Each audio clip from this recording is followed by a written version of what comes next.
Okay, Attorney Lichago, salamat that you have graced our show tonight.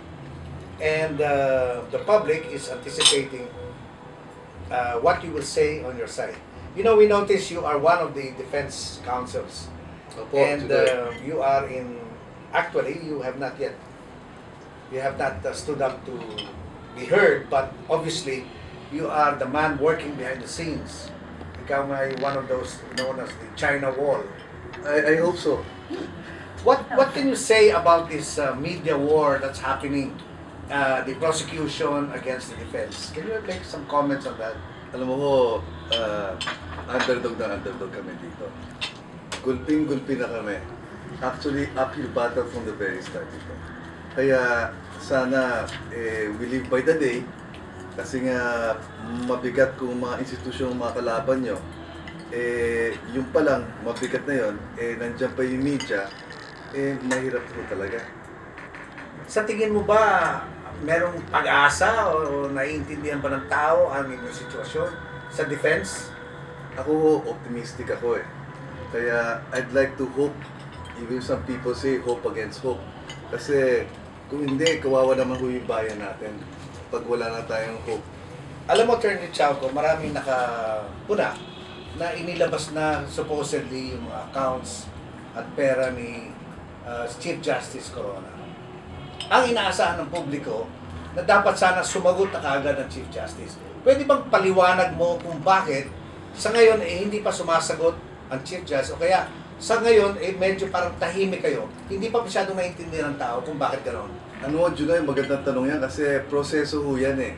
Kaya nga may prosecution, may defense. So una yung prosecution kailangan na mag-prove ng case nila.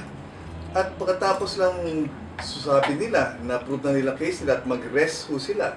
And then yun yung time pala ng defense, ang magre-rebut na mga kailangan i-rebut na ebidensya, supposedly, kung meron man, yung prosecution. So hindi pa namin turn.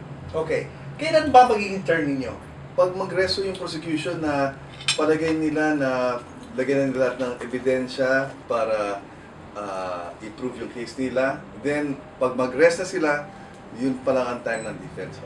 Sa mga tuwid, tatapusin muna yung 8 articles of impeachment bago kayo Kung sumagot. gusto ho nila yun, pero nasa prosecution mo yan, discretion nila yan. Pero once mag-rest sila, whether isa lang pakita nilang article, dalawa, tatlo, all 8, bahala ho sila. Pero kailangan mag-rest sila muna bago kami mag-presenta. They can present the whole 8 day 1. So, sa madalit sabi, hindi kayo pwedeng sabihin na, kami naman ngayon ang sasagot. Sa pangyayari ngayon? Hindi yun yung proseso na yung trial na ito yung suppletory nga, yung rules of court, prosecution muna, bago depensa. Alam mo, Attorney Chauco, naalala ko nung bandang umpisa, may nag motion o nag-venture ng idea na bakit italakayin article per article muna. In other words, Article 1 halimbawa, Article 2 sa ngayon, prosecution muna tapos defense na agad. Anong masasabi mo sa... Mahirap po yung piecemeal na presentation at rebuttal. Kasi ang depensa, una-una dapat mag-present muna holistically ang prosecution.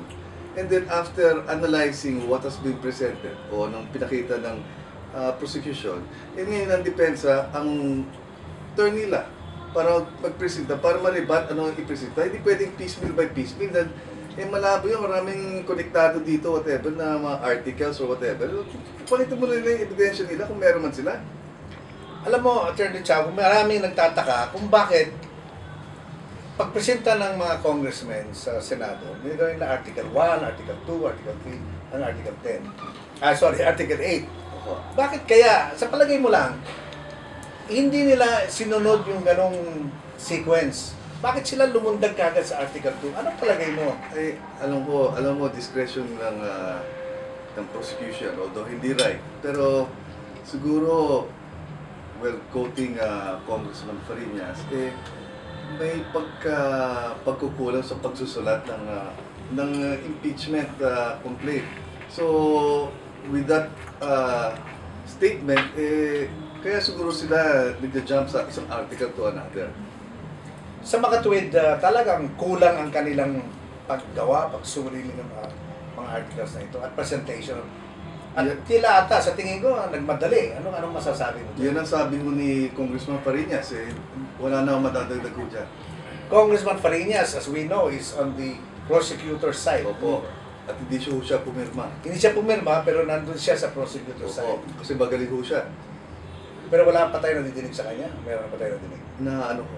Na nagsalita siya para sa prosecution. Oh, syempre, nalabanan pa rin kami, pero